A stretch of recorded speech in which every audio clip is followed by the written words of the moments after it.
Welcome back to what should have been the second set of our doubleheader before the hand of God came and smite our game one, or match one, game two. But we are back here for a Division A matchup, Team Showboat versus Soakeverylane, and returning to the co-pilot chair is Yep. How you doing? I'm doing pretty good. I mean, granted, I was a little disappointed to not draft from match one, game two, but I'm also curious to see how this Div A game is going to play out. I'm already excited just because of the different names in the lobby. Now, I know Team Showboat pretty well. They are my team's most common scrim partner. We've probably played these guys a dozen times over the last season or so. They were in Div B West last season. They finished tied for the number one seed, Div B West. They were eliminated in the semifinals, and then they were bumped up to Div A. They're a veteran team. They're very sound. And their opponent today, you know nothing about. They're a brand new team to NGS, one of the over 60 of them, making their debut here with us tonight. Yep. You just recently were in the same boat. How are you feeling in that first game jitters, first NGS game? You know, when I had my first NGS game, stoked up for it. I did a lot of practice, with the team and Hero League, and just working on mechanics, and and then it happened, and just because it's their first game, I'm kind of more of a soft spot for them, but. It's a lot of fun, and I hope to see this fellow new team last a long time with NGS. I always tell, after not voting, waiting for players. On my screen, it just shows we're staring into the abyss, the little swirling purple black hole. Man, it's been one of those nights. There we go. All right, yay! Mine is really weird. We are just having all kinds of issues. Ripperino, boys. Yeah, let's see how this rolls. So, map one, choice of Soakeverylane was Volskaya Foundry. Team Showboat has first banned Garrosh, and now it is Soakeverylane. Going back to Team Showboat, I know from last season they've had a couple role swaps. They were moving people around a lot this offseason. They've kind of finally settled into where they are at right now. So let's see how those efforts bear in the early going of Season 5 here. Diablo banned out by Soakeverylane. I'm curious if that is just a general ban or targeted, because I can tell you for a fact Showboat plays a pretty mean Diablo. Diablo's so strong ban either way. It could be a target, ban either way. Now, last season, Axel Foley was their main tank player as Showboat bans Chromie. And by the second half of the season in Div B West, when you played Showboat, you just banned Diablo because you didn't want Axel Foley on him. That was before the little rework where they did, so we couldn't one-shot anybody after that. So it is a little different. Soakeverylane, second ban now, about 8 seconds left. And it is going to be Blaze, banned out by Soakeverylane. Yeah, hey, you know what? Blaze is a pretty good band too, just for that solo presence. Ooh, Fat Modan has been picked. Not just Fat Modan, that was an insta-lock Fat Modan. I am liking that pick. He is definitely top of the meta right now. Sorry, Bobo, I had to use your term there. And those of you in Twitch chat, if the screen looks a little weird, that's because it is. Quite sure why. I know a little bit of the top and bottom of the screens are cut off with a weird thing there. I'm not sure what the deal is with that. Rainer and Johanna, response from Soakeverylane. Yeah, the Rainer is a pretty strong pick right now in just about any game. Especially if they get some good composition with slows involved, tons of damage. Alex Straza and Cassia with the follow-up. I like the Cassia for the blinds. Lifebinder, obviously, for the Alex Straza. If I'd actually be surprised if I saw a Cleansing Flame at this point. Cassia is a Team Showboat special. They ran her a lot last season. Alex Straza, I mentioned it last game that I thought Volskaya Foundry and Shrines were Alex Straza's strongest battlefield. On those long, drawn-out objective battles, you pop that Dragon Queen, and it really puts your team in a good spot. Muradin banned out from Soakeverylane. They're banning out tanks left and right. Rip Steve. And no Deckard Cain. No story time today. All right, let's see how Soakeverylane decides to make use of these third and fourth picks here. If I were to guess, I would guess a support and the solo, kind of leave the last pick as a flex pick. And there's the Leo and the Jaina. So they actually leave the support for the end. You do have a nice little Entomb, Jaina, drop all the snow on your head combo there. I smell a Wombo combo coming up. Yeah, maybe a Malfurion still on the board. That's a route you wanted to go. Yeah, Malf does make sense here. I wouldn't be surprised to see a Malf here. Or maybe even a Stukov wouldn't be bad just on the objective, just to, help zone out just a little bit extra. So Anubarak Stitches. Anubarak making a little bit of a comeback lately. We've starting to see him. Yeah, yes, Rag, I'm aware. It's actually not the overlay. It's a weird glitch or something with the Blizz draft screen. So for once, not my fault. I gotta give the guy his dues in the lobby. His brain fart, so it could be a after effect of that. And a Rhaegar.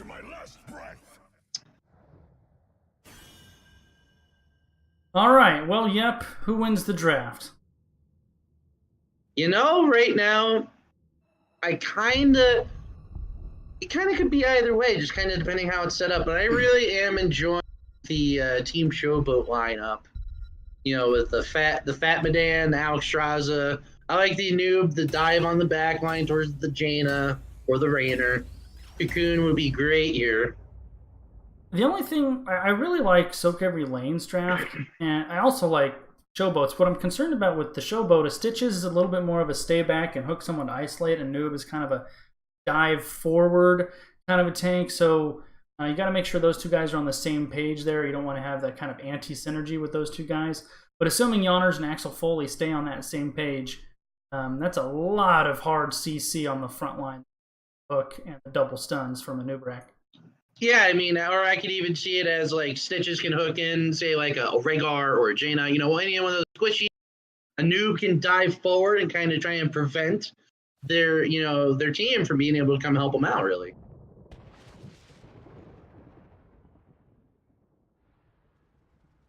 All right, so the blue team, which is Team Showboat, that will have Yonners on Anubarak, Axel Foley playing Stitches, Kyrios on Asmodan, Blue Popsicle playing Cassia, and Doc Holliday on Alex Straza. All right, and on the red team for Soakeverylane, we have Philly PK on Joanna. We have Hammerhead on the Leoric, EMN 13 on the Jaina, Tornado on the Raynor, and we have Stroges on the Rhaegar.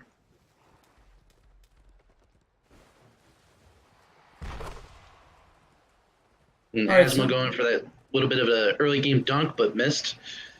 The Leo's already split off. You're not going to see Soakeverylane really push into this hard for that reason. A little bit of that early engage there at mid, but nothing really done either. We have Soakeverylane going for that quick rotation up top. Now, I will say, with these team comps, if Stitches is going to function in the solo, Leoric will win that lane, especially assuming he takes Neil Peasants at 4. At the moment, to me, it kind of seems like Soakeverylane does have a little bit more of that quick wave clear for this four-man rotation compared to Team Showboat. But that should eventually change later on as more stacks. They definitely have more of a later game comp, in my opinion. So it looks like Soakeverylane is a little quicker on these rotations with a Johanna and a Jaina. That's not surprising. Well, Raynor getting stunned there, slightly caught out, but uses give me more ability. And one of the strengths of Rhaegar on display there. He split off by himself and grabbed the turret for the side of Soakeverylane. Team Showboat a little bit slower. They've sent 3 members down to the turrets, and they will not be able to keep up with this 4-man here unless Showboat gets in here pretty quick. This is going to be some missed soak here mid lane for Team Showboat. I like this Giovanni here lying up on the other side of the support camp, potentially trying to disrupt that that transfer to the lane just a little bit longer.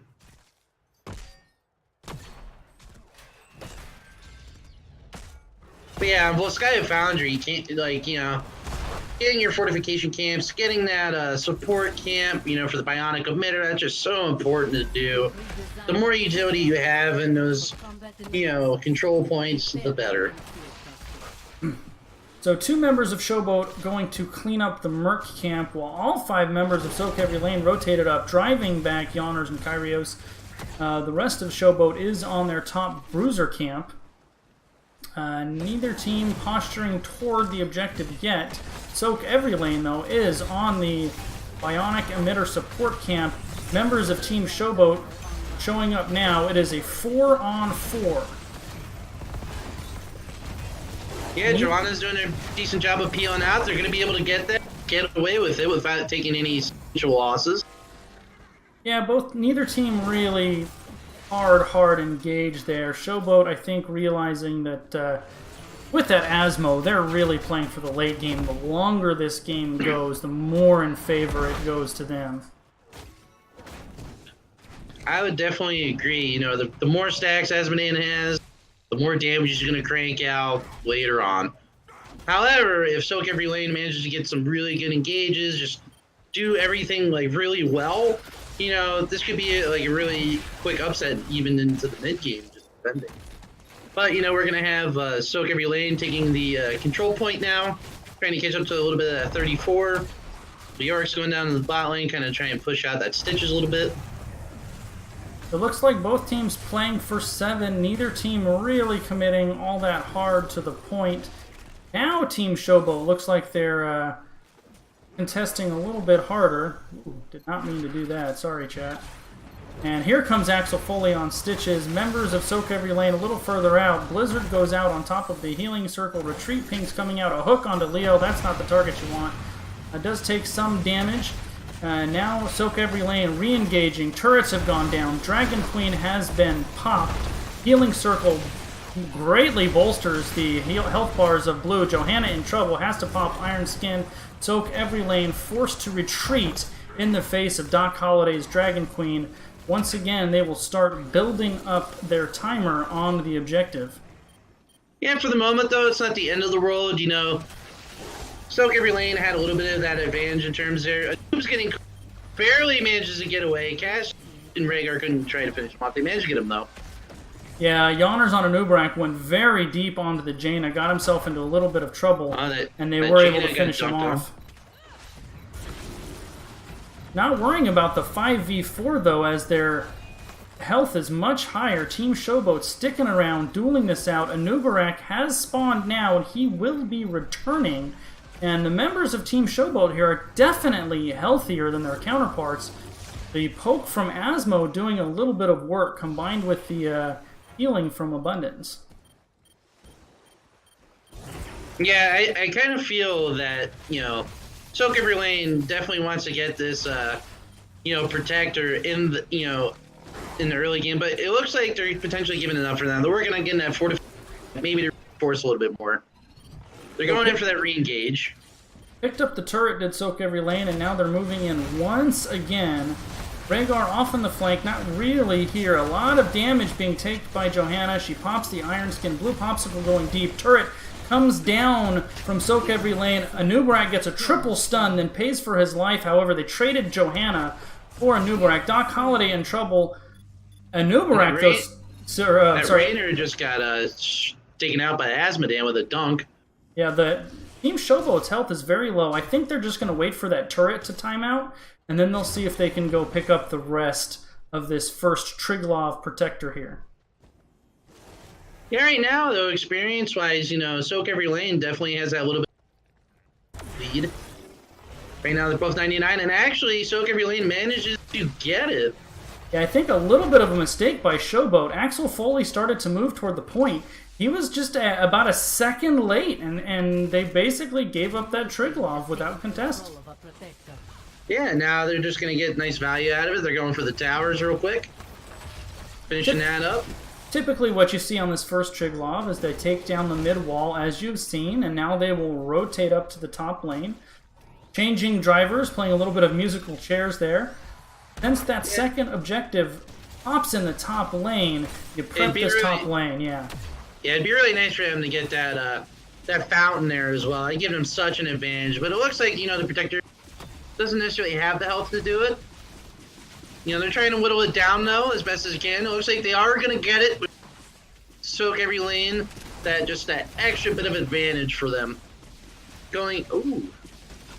That Cassia almost could have got the death there. Despite Showboat trying to dig in their heels, they were really trying to keep that fountain up. No go. In the meantime, heroics have been picked up. We have Cocoon for Anubarak, Ball Lightning for Cassia. Stitches being a little bit cheeky, not showing. That is Tide of Sin, the reworked, the reworked heroic for Asmodan, and Lifebinder. I had a blank there. Lifebinder for Alex Straza. And then on the side of Soakeverylane, Jimmy, we got Ring of Frost, which I kind of was expecting to see with this kind of lineup from Jaina. We have the Entomb on the Leoric, the Ancestral from the Rhaegar, and Blessed Shield from the Joe. Ooh, that Gluttony quest is completed by the Asmodan. That's pretty fast, nice, too, at this point in the game. Yeah, it is. You're going to really start seeing the damage on Asmodan start to pile up, and Rhaegar, not really like a kind of a volume healer. He's going to have a hard time keeping up with all that damage.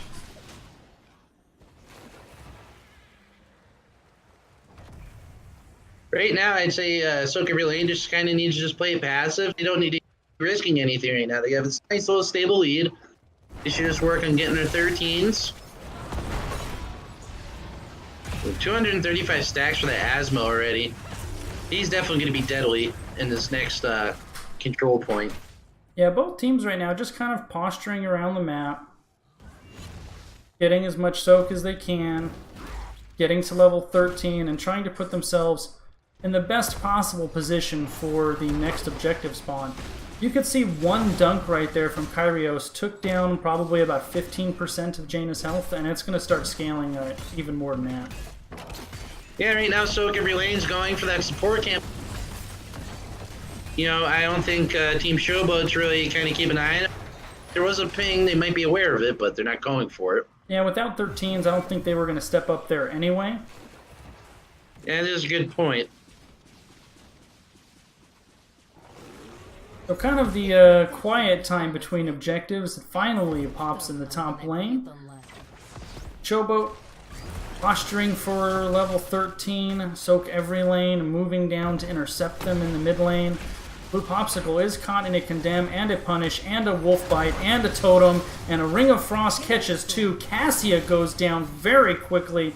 And that Lifebinder could not save her. That was a really decisive engagement from Soakeverylane. Cassia will not be up for 20 seconds.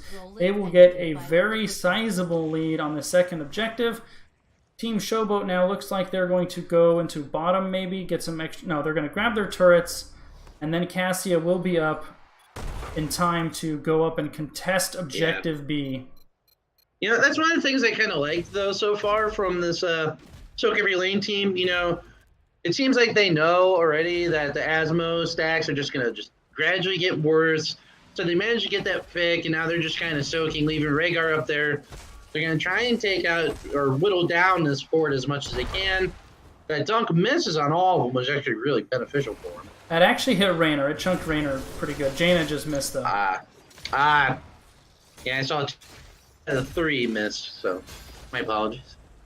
So Bruiser Camp secured by Showboat. Now they are posturing about 70% on the objective for Soakeverylane. Team Showboat has 2 turrets. Soakeverylane has a turret and a healing totem, so approximately equal in value for items. Hook misses onto Rhaegar Asmore, putting the laser on Jaina. She's forced to back up, diving into the Johners, and now we have a full 5-on-5 brouhaha. Rhaegar is cocooned on the backside, and it is going to be the slime coming out from Stitches. A huge ring of frost catches many members of Team Showboat, unable to capitalize. Jaina is actually the first person to fall. Ancestral barely keeps Leoric alive. However, all members of Soakeverylane forced to retreat to the safety of their fortifications.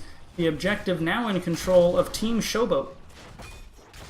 Yeah, definitely those Asmo stacks definitely started to show themselves. Great dunks there, just chipping them down. Even in that, that was just a really beneficial team fight for Team Showboat there. And now they get a little bit of. I was going to say, worth noting, both items were used by Soakeverylane. Team Showboat still hoarding 2 turrets. Yeah, definitely don't need to use them if you don't have to. Rhaegar getting pulled by Stitches. Managed to get away, though. Leoric going in to try and buy time for the team. That Entomb coming out on the Stitches. Dunk on the Rhaegar. Jaina cocooned. This fight is absolutely all over the place. The cocoon on the Jaina really lowered the damage from Soakeverylane. Rhaegar is the first to fall. Then Jaina closely followed, and then all members. That is an ace, an absolute ace by Team Showboat. It looked like they were actually going to lose that, and then the bodies started hitting the floor. And there is that composition I was just talking about in general. That Lifebinder coming in, the significant play, the dunks from Asmo, that cocoon perfectly on the Jaina.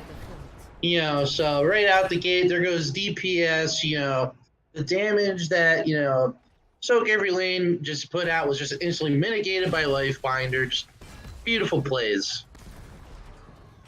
Now Showboat moving around the battlefield, trying to capitalize, get as much possible XP. And no small part in that team fight was both of those turrets were used, and they were right in the middle of that 5-on-5. I'm sure those turrets did a lot of work as well. And then right now, Soakeverylane is trying to work on pushing this protector away.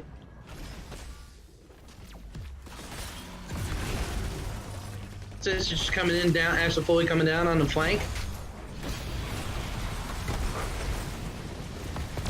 A re-engage by Team Showboat. There goes the Putrid Bile, holding the members of Soakeverylane in place. Ghost Leoric coming out, going to reduce the damage of Team Showboat before returning to the safety of his own team. And now a fighting withdrawal by Team Showboat. They got maximum value out of that protector with 2 forts falling and turning that into a 2-level lead. Yeah, this is definitely something that they definitely wanted in terms of, coming back into the game. They not only are they back in the game, they have full control of the game. And it's really nice. Right now they're picking up a fortification camp. So is Soakeverylane though. If I was Soakeverylane right now, I would try to get an age before they hit 20. So that way you can at least try and get a little bit more of that XP. And for the first time this game, it's actually Showboat that is focusing on securing the biotic emitter. Johanna very deep lands a 3-man condemn on the backside. Putrid Bile used again. Ring of Frost goes down, catches 2. Blue Popsicle in a lot of trouble. The Lifebinder brings him from nothing to full health. Rhaegar Raynor both fall, or Cassia, I should say, does as well, but Jaina is in a lot of trouble. There goes the burrow charge from Yonners. That's a 3-for-1 exchange. You know, I think that Entomb from the Leoric did more harm than good in that particular case. I mean, the big play there was the Lifebinder. Cassia was basically dead. I mean, it's like a super ancestral, that thing. It is the OP version of Ancestral. So 3 kills to, actually 4 because of the Leoric. 4 kills to 1 in that team fight. Team Showboat invading onto the siege camp in the top lane. It looks like that bottom fort is going to fall to minion pressure, probably from the General of Hell on Asmodan. There it goes. Right now, Soakeverylane is definitely trying to do. They desperately need to get 20. You know, objectives definitely going to be coming up relatively soon. Yeah, they're in damage control mode for sure. And the problem they're running into on these team fights is Jaina uses all of her spells and almost kills somebody, and then that Lifebinder comes out and all her stuff is on cooldown. You can't do anything for 10 seconds. And then the Asmo Dunk and the Cocoon come in. And I'm not really sure what the answer for Soakeverylane is. Agreed. I mean, I feel like just Alexstrasza has to be like their priority target, because if she's dead, Lifebinder's not doing a thing. The downside is they have the Stitches, they have the Noob, and then they have Asmodan, which is like, so it's like 2 tanks, and then we have pretty much a 3rd tank in the form of Fatmadan, because he has a decent sized health pool. He has a very large health pool. That's a lot of big bodies that Soakeverylane has to contend with, even get to that Alexstrasza. And then you combine that with the percentage-based healing of her abundance, and that's very, very difficult for Soakeverylane. I don't know if they're going to have enough time to get 20 and contest this objective. I think what they're going to try and do now is they're going to try and clean up that wave top fort, and you know that should get them close enough to 20 in order for them to try and defend the keep.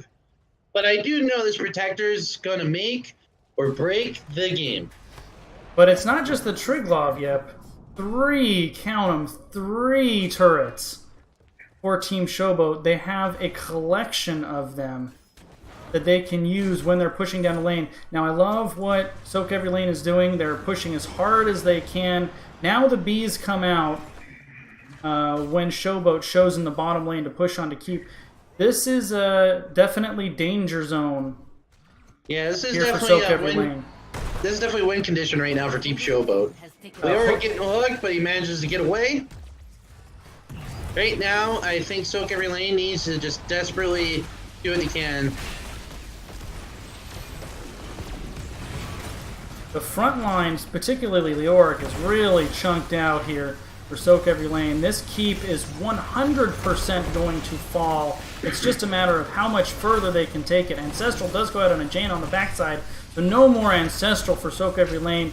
There's a hook onto Rhaegar. He's in a lot of trouble. The keep finally goes down.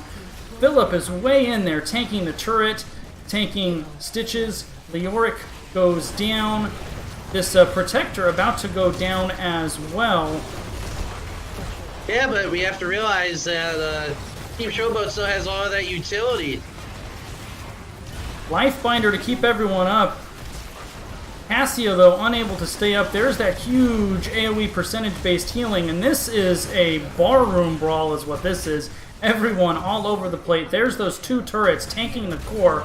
2 members of Soakeverylane down. Only 1 down from Team Showboat. Core going down 80%. It's going to be close, yep. It's going to be very close. I would agree, you know. I think if they can kill the Asmodan, they have a chance to get the Asmo. The Alexstrasza goes down.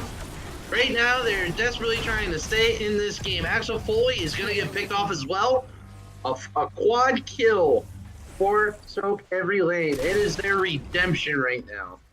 So they need to do something fast with this. They only have 3 members And I'm curious how they're going to try to leverage this advantage. Cassia will be up in 10, so it's not like... I don't think they're going to be able to... They're definitely not going to be able to push any lanes, but, they can start working getting camps, which is what they are doing now.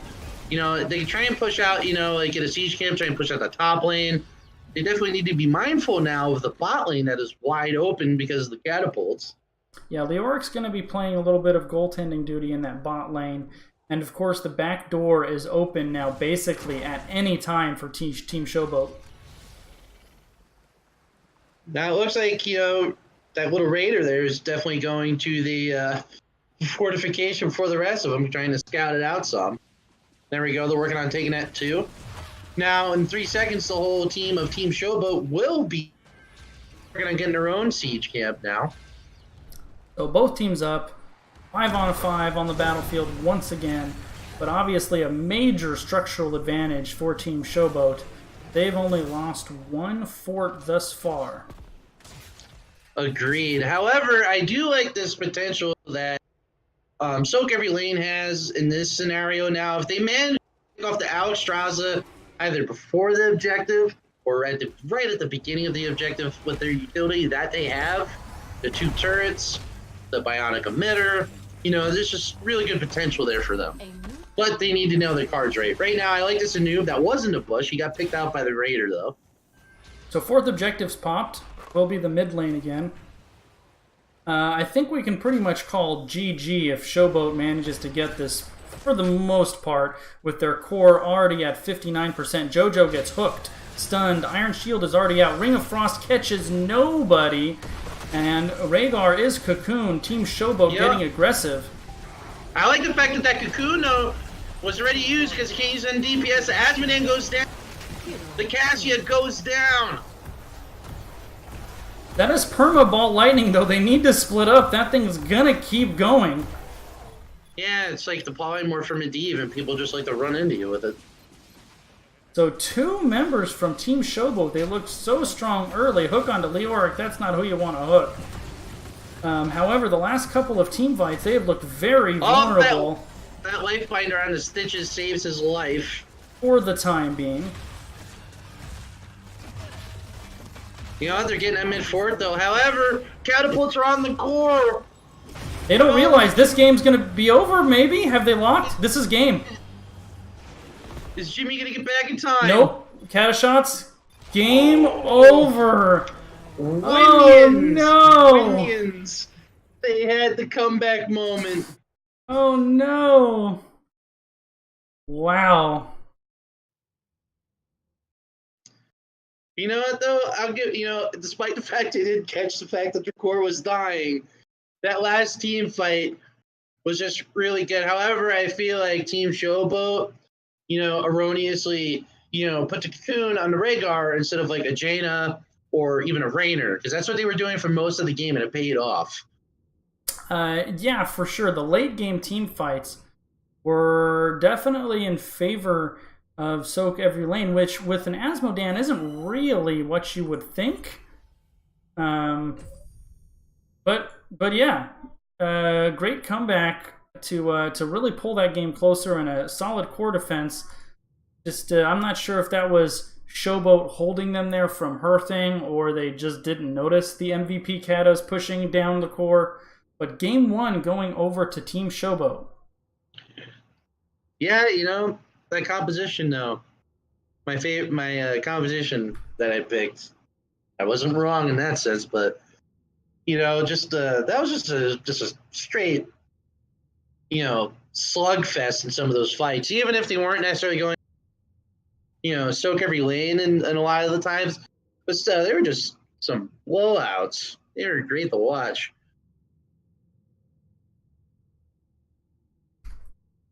Okay, so game number 2, choice of Team Showboat, will be on Battlefield of Eternity. So let's get that lobby going. Battlefield of Eternity has a very different feel to it than Volskaya Foundry, that's for sure. Yeah, it definitely does. You definitely want somebody in your lineup to be able to blow up the Immortal really quick and effectively. Yep, Hanzo jumps in priority very quickly on this battlefield because of how fast he can burn down the Immortal. Artanis is even a viable pick because of amateur opponent. 100% he is, and you see him very highly prioritized in this battlefield over any other ones. This is kind of his little specialty here. Greyman, always good, but a little better here on BOE. Vala would even be a good choice. Yep, Vala has excellent burn as well.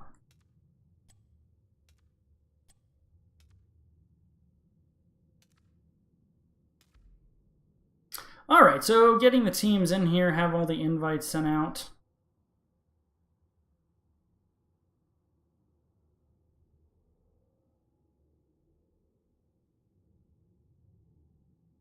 Members of Soakeverylane coming into lobby now. You know, for a team making their kind of competitive debut, Tornado even said before the game there were a little bit of jitters there. They didn't look jittery. They played very well, I thought.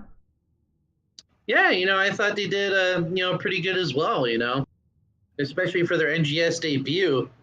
I just felt like they were outdrafted, even though at the they're, just, they still got the game. Or actually, no, they lost the game. My bad, because of Winions.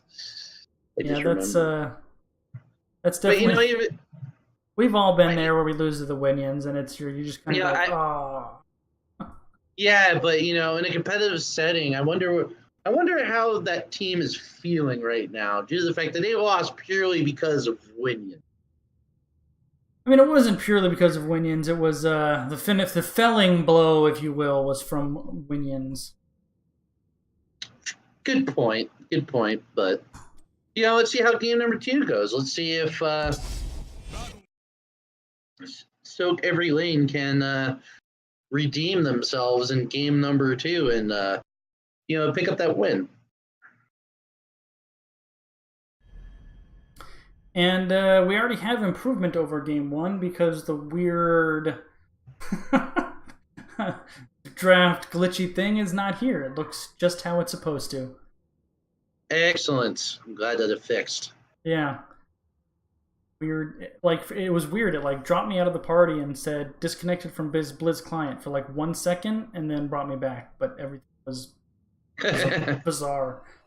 Anyway, so first pick is to Soakeverylane, first ban as well, and they will take Diablo out of the battlefield. Diablo will not be in the game again. I do enjoy Diablo on this map. In some instances, some good wall bangs. A pretty quick Garrosh response ban from Team Showboat. Those, I believe, were the same bans as Game 1. Let's see if these second bans change up on the different battlefield. Well, if we see Blaze, it's really identical bans from Soakeverylane. I'd like to see an Artanis ban if they're not going to pick them up. It's going to be Blaze again. Yeah, there is the Blaze. They must either someone on that team plays a lot of Blaze, or they're afraid to play against Blaze. But then again, Blaze does have his really good uses. He's a great soul laner and team. He can have some really good self-sustain and crank out some great damage. Bunker is an also great utility.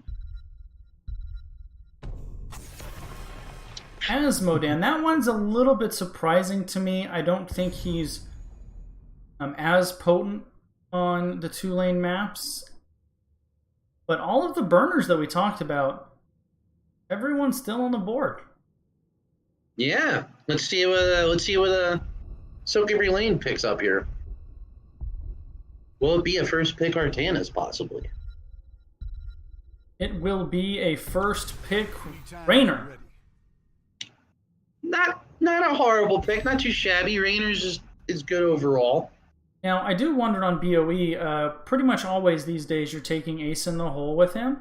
However, really the only other viable level 1 talent is the one that gives the extra damage to non-heroic targets, which would increase his heroic burn, or his mortal burn significantly. So I'm going to be curious to see which level 1 talent Raynor picks up. And it's going to be Muradin Artanis. There's your Artanis for you, yep. Nice, beefy front line coming out for Team Showboat. Yeah, gotta have, the leader of the Daylon there. Artanis showing up. I'm a big StarCraft fan for those that didn't figure that out just now. But let's see how they follow up. They have the Bruiser tank. Let's see if there's going to be a Tychus maybe. Or even like a Malthael would be nice to see too. The Arc. Hanzo Thrall. So that is a lot of burn for Soakeverylane. That's a lot of burn. Soakeverylane. Yeah, it looks like they're going. I'm sorry. No, I was going to say, Ban's coming out for Showboat. I think it's got to be a support or a tank. Obviously, you're not going to ban anything else. Yeah, it wouldn't make sense otherwise. I think like a Malfurion ban would be good here. A Stukov, even Alex, if to a Joe ban. That's interesting. I mean, the Blinds and Artanis can do a number on him. Maybe they're targeting somebody like a Greymane on their backside where the Blinds can do work against. Well, that and also, since it looks like they're going with a one-tank scenario, Joanna by far is the beefiest single tank you can have. Yeah, and actually, Garrosh, Diablo, all those guys are already banned out, so they're really limited. And Greymane's getting banned here from them, so they're trying to limit the blow potential of Team Showboat. So 2 bigs now for Team Showboat. I think one of them's going to be a support because... I think one of them's going to be Alex Straza. It could be. Yeah, it could very well be. Deckard Cain is still sitting on the table. Haven't seen him today. And Deckard Cain Junkrat. Interesting. Well met, good sir. Good play. Deckard's not bad here also. He has good pushes you can throw. The slows even. I will say, though, I don't really think there's any way Showboat's going to be able to race with Soakeverylane here. No, they're not going to be able to. What it looks like you're going to need to do is try and bully them out. Oh, there we go. We have ETC coming up. He's not bad. He has good uses. Then we have Malfurion from Soakeverylane. I mean, ETC's base kit is probably the best for a tank in the game, if not the best. His issue right now is he has a really hard time holding the front line. He gets chunked down, poked out pretty easily. So as a solo tank, I really want to watch how ETC is played because he has a very fine line he needs to walk to not put himself in danger, but also position in such a way that he can tank properly for his team. Yeah, I'm in very high agreement with that. He has there are times he can have a real hard time just being a solo tank like that. And, let's see how it plays out. All right, so game number 2 between Team Showboat and Soakeverylane. Which draft do you like better, Yip? From the first line, kind of the way I'm looking at it right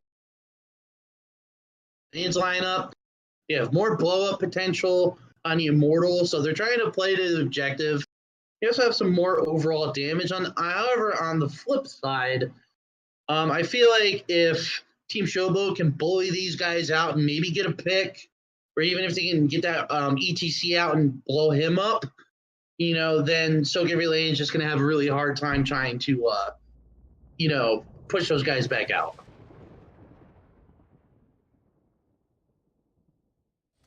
All right, in the blue trunks, Team Showboat. Yonners playing Muradin, Axel Foley playing Artanis, Kyrios playing Junkrat, Blue Popsicle playing Cassia, Doc Holliday on Deckard Cain. All right, and then here we are on Soakeverylane. We have Philly PK on ETC. We have DMN13 on the Raynor, Tornado on the Hanzo, Hammerhead on the Thrall, and then Stroges on the Malfurion.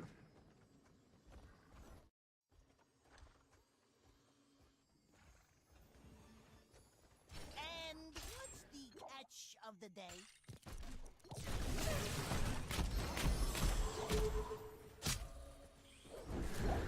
Alright, so Thrall and Artanis will square off in the top lane here. Yeah, Thrall would be the expected solo laner.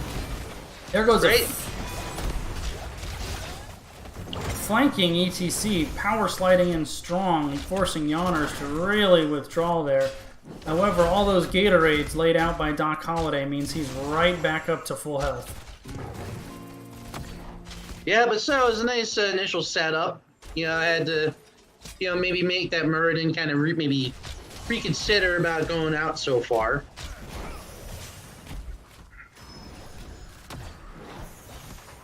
Right now, actually, looks like Thrall is kind of slightly winning that solo lane.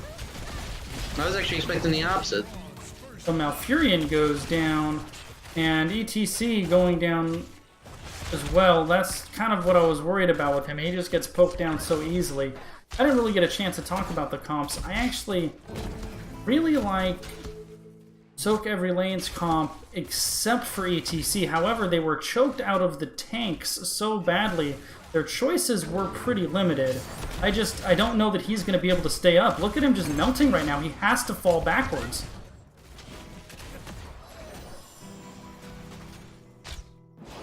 So both teams really fighting over this camp. A great lawn by Malfurion. ETC was down to 82 hit points before Soakeverylane finally secures the Merc Keep. Well, yeah, I think what happened in that instance is, at least in this moment right now, Soakeverylane has significantly more damage potential than, you know, Team Showboat. And it really did show. It saved ETC's life. Barely. But so Just far... barely. Just But barely. yeah. But Phillips has been doing, so far anyway, a really nice job of flirting with ETC, but you can even see in his movement that he's wary of his survivability and just how he moves. Yeah, he's trying to play it a little bit passive. He's, you know, if I was at ETC right now, I would be trying to wait for like the best possible engages that he can, the best possible moment he can heal. You know, really trying just not to make a mistake, because if he goes, this whole backline, you know, the backline's just going to be exposed. They're going to have to back up. So both teams rotated to their bruisers and captured them at almost the same time. However, Soakeverylane, it looks like Showboat's going to actually try to race this. I think this might be a little bit of a feeling out. Amateur opponent does do a lot of damage, but you can see the health bar. Right. It's not even close. You know, but amateur opponent, you know, it's not that far away. You know, now you see right here, Team Showboat is trying to lane. Swap onto Hanzo. ETC is getting a little bit chunked down by the Artanis. The root by Strogus on Malfurion there was really well placed. It completely split Showboat from one another and forced the disengage there as they weren't able to group as a team. Actually a pretty close race, closer than I thought it would be, but Soakeverylane does win the first Immortal. Yeah, it definitely is a little bit closer than I would have expected, but, you know, amateur opponent did probably play a significant amount there, but it is the first Immortal. It's not the end of the world. It should be cleaned up pretty quick, has really low shields. Right now, Soakeverylane just cleaned up that bruiser that was pushing the Immortal. Thrall remained up top than solo. You know, let's see how it plays out. Oh, ETC gets pushed over by the Junkrat. The wall's down, though. He managed to slide out. So Junkrat, played by Kyrios here, has actually had a couple of really nice concussion mines. And if that Immortal wasn't there to tank that keep, ETC was 100% dead. He actually lands another one on a Malfurion. Yonners, Dwarf tosses in, body blocks Malfurion. Down he goes. Herodric Cube slowing the members of Soakeverylane as they withdraw. Grenades flying in. There's the Dwarf toss again, trying to isolate out Raynor. He is blinded. ETC may be now in trouble. Full retreat from members. Yeah, that concussion mine actually saved Raynor's life right there. It knocked him away enough for him to get away. Nice counter engage by Soakeverylane. Despite losing that first Immortal, they're actually up just a tiny, tiny bit anyway in experience.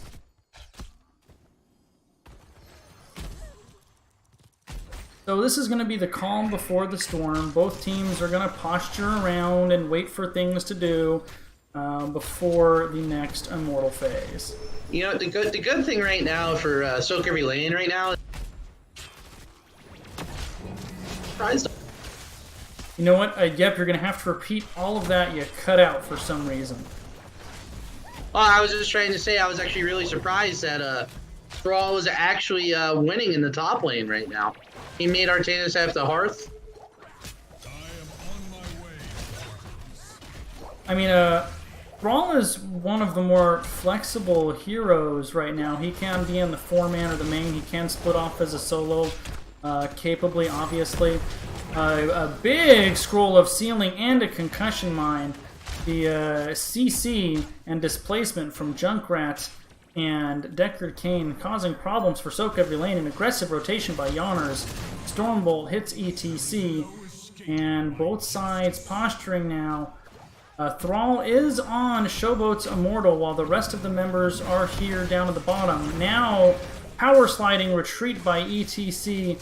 Once again, Soakeverylane is winning the burn, but not by much. And they managed to fight that actually under their Immortal. It was like a 3v4-ish. Yeah, definitely. I mean, they had the Hanzo, you know, Thrall just trying to blow it up. Right now, Team Showboat manages to flip Jimmy over. Jimmy, concussion mine, Jimmy put out back. Jimmy's going to go down. Malfurion's getting blocked out by the Artanis and the Muradin. Poor Jimmy Raynor there got storm bolted, scroll of sealing, concussion mined, and concussion mined again. He was like in a pinball machine, bouncing all over the place. Yawners might be in trouble. He doesn't have any mana. Scroll of sealing zoning away nicely. Despite losing the team fight, the Rhaegar and the Hanzo are still poking this down. Artanis has split off. Off-screen, he is burning down Soakeverylane's Immortal as best we can. However, lost the battle, won the war, second Immortal of the game. Going over to Soakeverylane, they're taking full advantage of their much faster burn on this Immortal.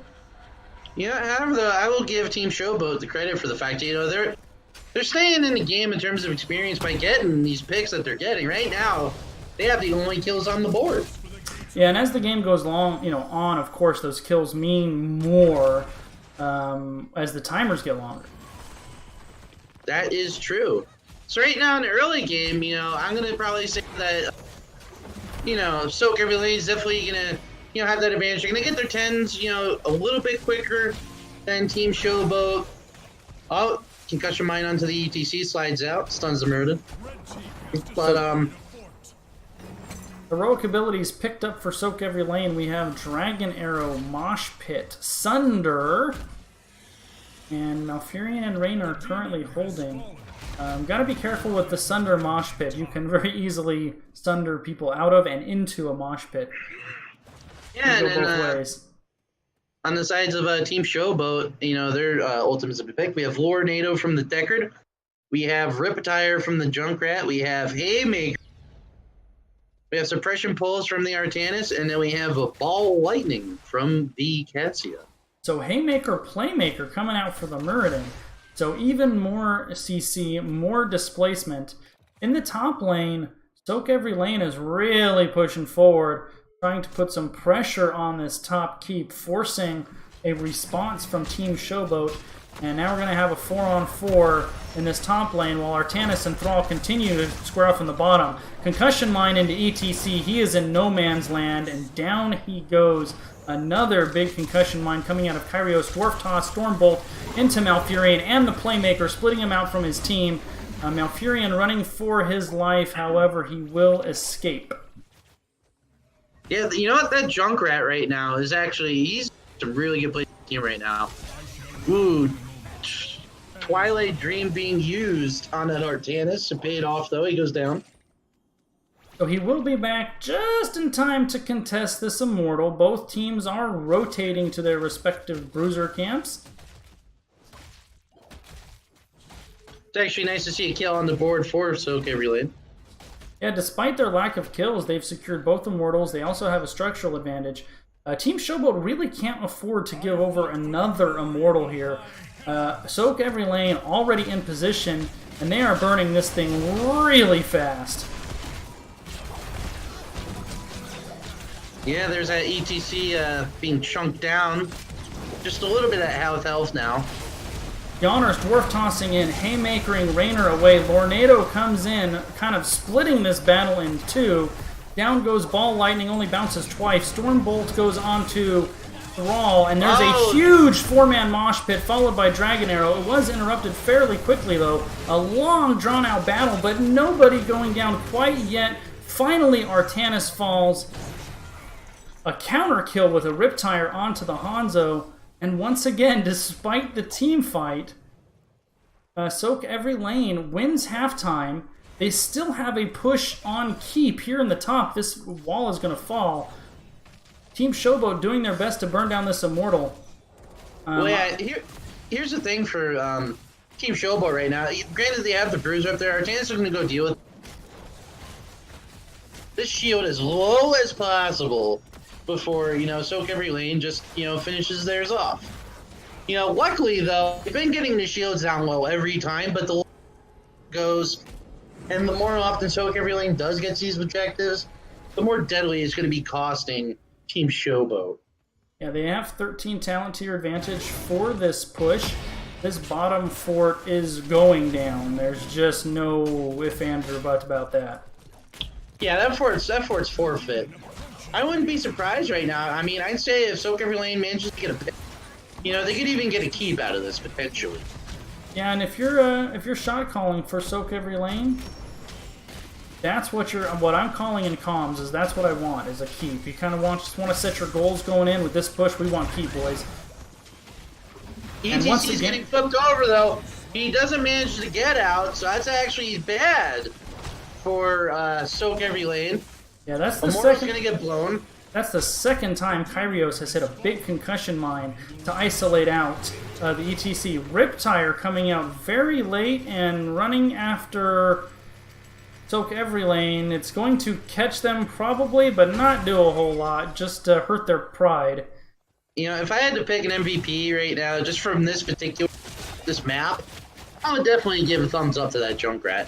He's made some great plays for Team Showboat. 100% true.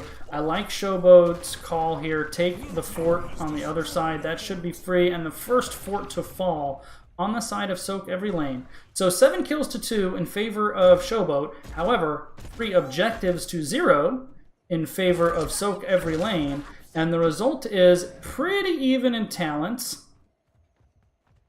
And a pretty close game overall. Yeah, it is a pretty close game. However, structurally, Soakeverylane still has the advantage. Wow, that match from Artanis onto the... Manages to get away, though. Yeah, Power Slide was up, and he was able to get away. That was a big swap by Axel Foley. And if they would have picked up ETC there with 2 members in the bottom, that would have been a big-time pickoff.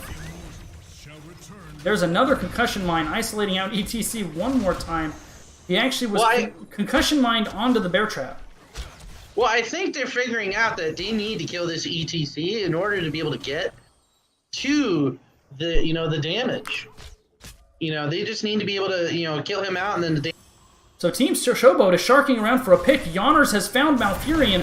Stormbolt, Scroll of Sealing, Herodric Cube all go out. Dragon Arrow hits 3. Lornado coming out as well. Artanis, Axel Foley is in trouble. He goes down. Twilight Dream hits Cassia. Showboat in full retreat, and that will almost certainly spell another Immortal for the side of Soakeverylane.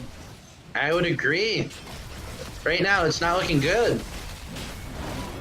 Showboat deciding they have to take this fight. Big power slide by ETC. Concussion Mine actually pushes him closer. Not a bad, considering the 4-on-5, but there's no way Showboat can win this. Currently, instead, they're opting to go ahead and capture their Bruiser camp. Yeah, and this is one of the things I really liked about Soakeverylane's composition. Because this composition is built for the objective. And unfortunately, this is one of those objective maps. As long as you can stay alive for the most part, and you just play the objective, you will be okay. Well, and Soakeverylane hasn't even really needed to stay alive. They've actually lost the team fights on the objective and won the objective anyway. Indeed. So both sides pick up their bruisers, both sides posturing between the immortals. 16 advantage for Soakeverylane, and now they are starting to get aggressive. I'd like to see ETC slide in and just nail another strong mosh. Well, it is up. A big scroll of sealing is able to catch Thrall. There's the dwarf toss and the sundering. Dwarf arrow to come out and help him. It parts the Red Sea and nobody hits, though. There's another swamp onto Raynor. Four-man mosh. The mosh pit is huge.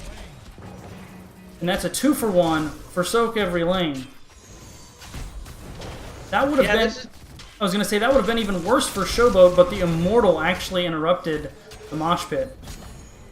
Yeah, it was still a really good mosh. Right now, though, Team Showboat does have a little bit of something going on the bottom lane with the Bruiser Camp. They're cleaning up Soakeverylane's Bruiser Camp, but this keep is gone.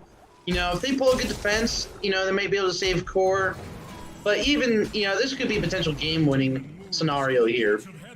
I mean, it is a full health Immortal, full shields, and a talent advantage as well, at least for the next few seconds.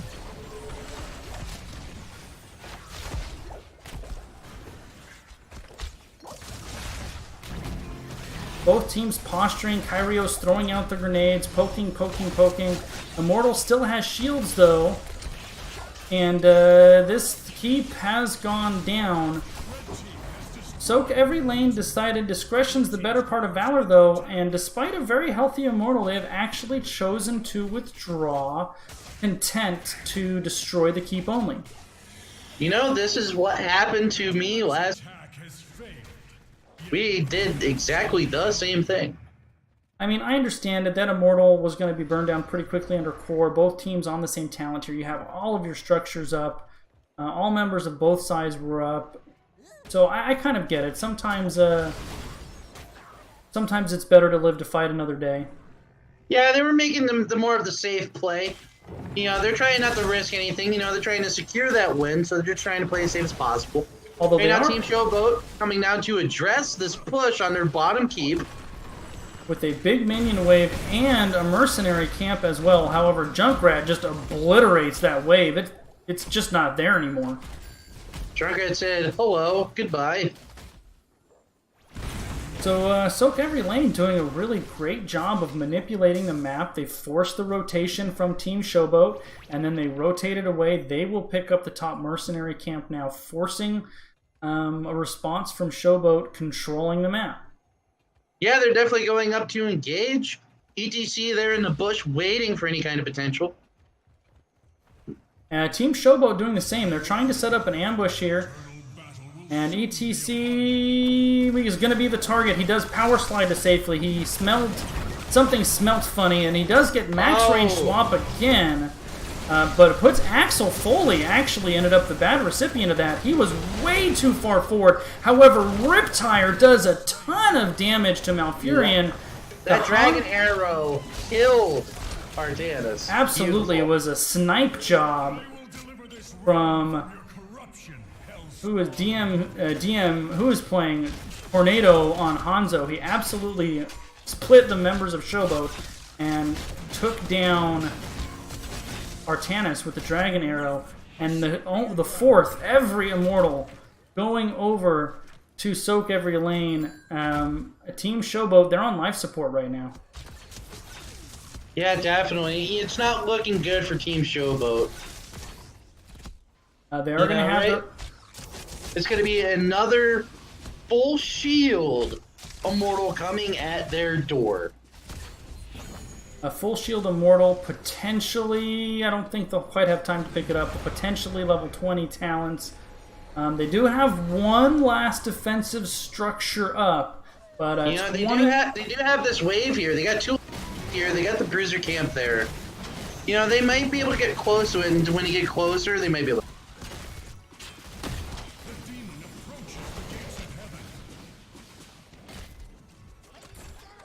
So here comes a hard flank from Showboat. They're going to fight behind the Immortal, figuring this is their last stand. 3-man Dragon Arrow. Sunder goes out as well. Malfurion running for his life. Great power slide to peel away from him. However, Malfurion goes down anyway. Ball Lightning was doing a lot of damage on the backside. Raynor goes down. That's 2 members. An excellent flanking engagement, fighting behind the Immortal. That's definitely what they needed to do. I mean, they're going to lose. They're going to take some core damage, but they're not going to lose the game right now. Yeah, they're not going to lose the game. They needed to make something happen. They made it happen. That double kill that they got there on the Malfurion and the Raynor. Yeah, there was an aggressive, desperate call, and it was probably the only one that would have kept the game going. And even now, this core is getting chunked. Even now, it's really a risk. I don't think they're going to get. Oh, they barely. What? Oh. So Kata. That's back-to-back Kata games. That little sneaky winging.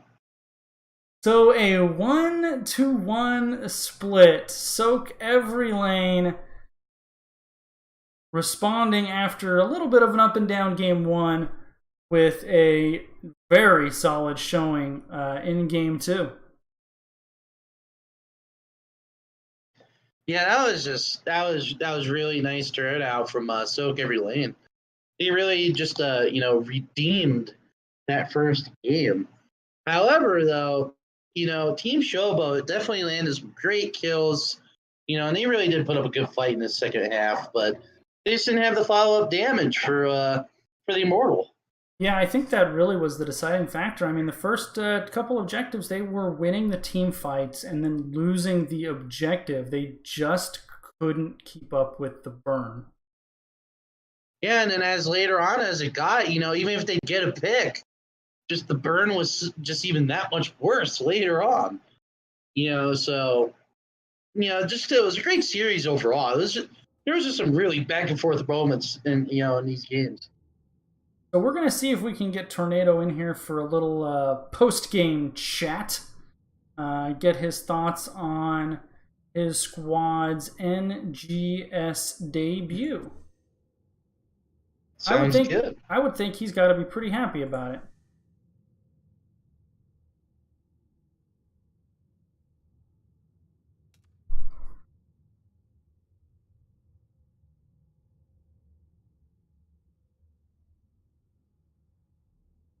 All right, so while we're waiting for him, I mean, actually, the final kill count was actually 10-7 in favor of Showboat. So, I mean, they were winning the engagements more often than not, but Soakeverylane just played the map better, played the objective better, never lost an objective that entire game, despite struggling a little bit in the team fights early game in particular. Yeah, definitely. It just goes to show the power of the Immortal on that map, just playing the objective as best as you can.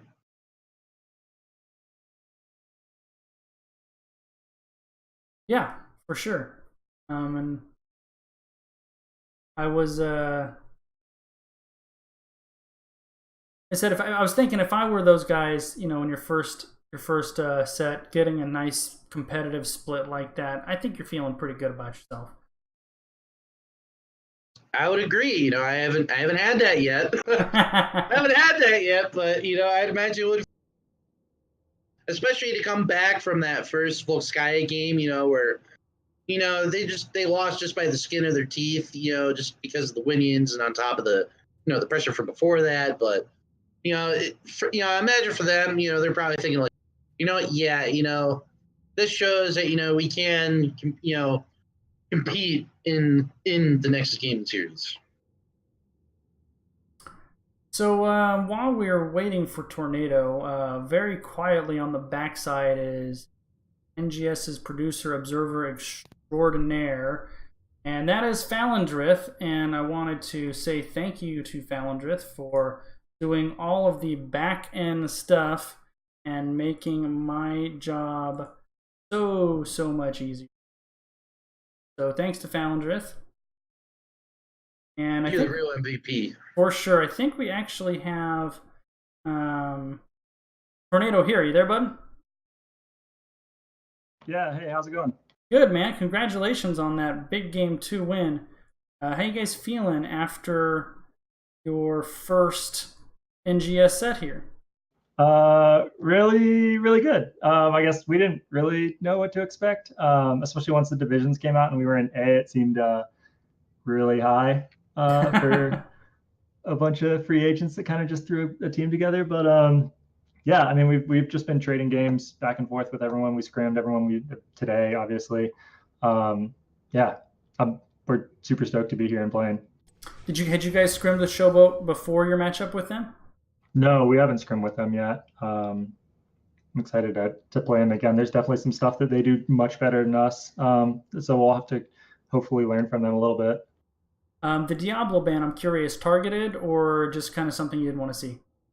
Um, Targeted a little bit. I mean, they play a bunch of Diablo, but I think Diablo is something that we have struggled with. And so it's just easier to just not play against a super heavy engaged comp for us right now. What were you guys talking about? Yep and I were kind of discussing between the games what the chatter would be like between games 1 and 2. What was that like? What kind of things were you guys saying to each other after that? What was a pretty competitive game, even though you ended up coming out on the short end? Yeah, a lot of bummers, a lot of laughs. I mean, I don't know. We definitely should not have let the Winions kill our core. Like we weren't even in the fight. Like we had so much time to back, and we just didn't realize. Uh, I don't know. We'll probably just talk about like generally who's got a eye on wave management in the future. How'd you feel at the draft at the end of game 1? Because we felt you guys had that objective. Your objective cleanup was just way stronger than theirs, and that kind of played out through the course of the game. Yeah, what do we have? We had Rainer and then Jaina. Yeah, I mean that draft was really good. We just got lost a little bit in the fights. We ended up, yeah, I think we just got lost a little bit in the fights. Like Johanna and Leo kind of engaged a little bit into them, and then we just got counter engaged by Cassie. I mean, I was Rainer, and I was getting wrecked by Cassie in the back line, and I was just trying to 1v1 her, and there wasn't much I could do. Yeah, actually, in both games 1 and 2, when you guys got into those 5-on-5s, it was like a barroom brawl. It was really hard to keep up on all the stuff that was going on because it was just kind of all over the place. Like every time you guys clashed, it was just everyone pressed their buttons and a lot of damage going out. Yeah, especially yeah. We're still working on like in-fight coordination. Obviously, it shows. But I think that so we try and draft around it so that we can do like some type of pick comp or let them engage into us so that we have like a really obvious target in their tank or whoever's kind of coming in. Any follow up from you here yet? Yeah, I was kind of curious. Just what was up with the Blaze going in? They were in there both games, like the Diablo. So I was kind of curious to hear your feedback on that. We know what we don't like to play against. Diablo's the heavy engaged, and then the Blaze is every time we've scrimmed against Blaze, it's just like, oh, like we finally get our coordination, we're on a target, and suddenly they're in the bunker, and it's just like, I don't know, we had a flash of coordination of who we were going for, and then like it's kind of like we have to reset it, and it just ends up being a little bit too hard for us in fights to redo that focus target. Yeah, you're not wrong. Blaze definitely has that great utility with the bunker. Can definitely be a game changer. Yeah, I mean, they also play a really good Blaze. I watched their game on BOE from yesterday, and they used him really, really well. Now, with the draft on Battlefield of Eternity, I was kind of curious on, like, was it kind of like your guys' intent to go in there just to kind of purely play on the objective? Because that's kind of like what it was looking at. Not necessarily winning those team fights in the early game, but you just were decimating the objective just because you had so much, burn on it. Right. Yeah, I thought it was. I'd have to go back and watch the VOD, but I thought it was interesting that they tried to race a couple times. I mean, I think they had a lot more race than I thought they did. It was even for a while there. But yeah, I mean, we just drafted for a kind of like a pick race. As soon as we can start racing, we're going to win, and that's how we're gonna kind of win. We're going to make them respond to us. Well, any shout outs before we let you go there? Oh, just the team, just super fantastic. Everyone's been super upbeat, super positive. I mean, we've been kind of just figuring out how to work together. And I think we've gotten significantly better from 2 weeks ago when we all played together for the first time. And thank you to obviously for casting. I'm really excited to go back and watch some of this with commentary. All right. Well, thanks for joining us, and congrats on picking up your first win of the season. Welcome to your new addiction, because you're gonna eat, leave, and eat, breathe, sleep, dream NGS now, my friend. Sweet. Well, thank y'all. No problem. Have a good night. You too. See you, man. All right, well, that's going to do it for us. Yep, any shout-outs to you on your way out the door, and nice job co-casting your first NGS debut. Really happy to have you. And any shout-outs on your way out the door here? Yeah, give a shout-out to, Bobo for, when I mentioned something about potentially co-casting. He's like, oh, here, come, go this channel. Thanks to Myrna for, helping me, things, even though I haven't used the OBS yet. And, I'll give a shout out to my boy, Smitty Werbs, who I see I saw in the Twitch chat earlier, the original support for the Storm Division team name change. Some of my boys from my community, TAW. That's my last shout out there to my guys out in TAW. They're real supportive of those that are playing in the NGS. We currently got 3 teams there. So. All right. Well, thanks again. Yep, it was a ton of fun. Did a great job. And once again, Falendrith, if you're here, do you want to come in and say anything, or you want to stay quiet on the backside? I think he's still here.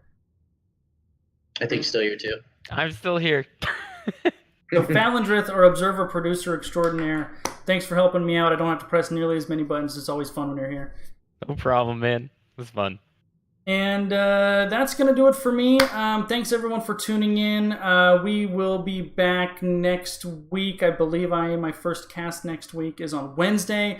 If you want to come support the Regen Blue team, I believe we play Monday and Tuesday next week. Both those games will be casted. Be sure to tune in. I don't have alerts on during NGS casts, but if anybody clicked follow or even sub, wow, thanks so much. I appreciate it. Trying to get YouTube subs up to 100 this year so I can change it to like youtube.com/mongoose instead of youtube.com/JMYZ13735219Z. So hit that sub button on YouTube. Thanks again, everybody. Have a wonderful night, and we'll see you around. Good night.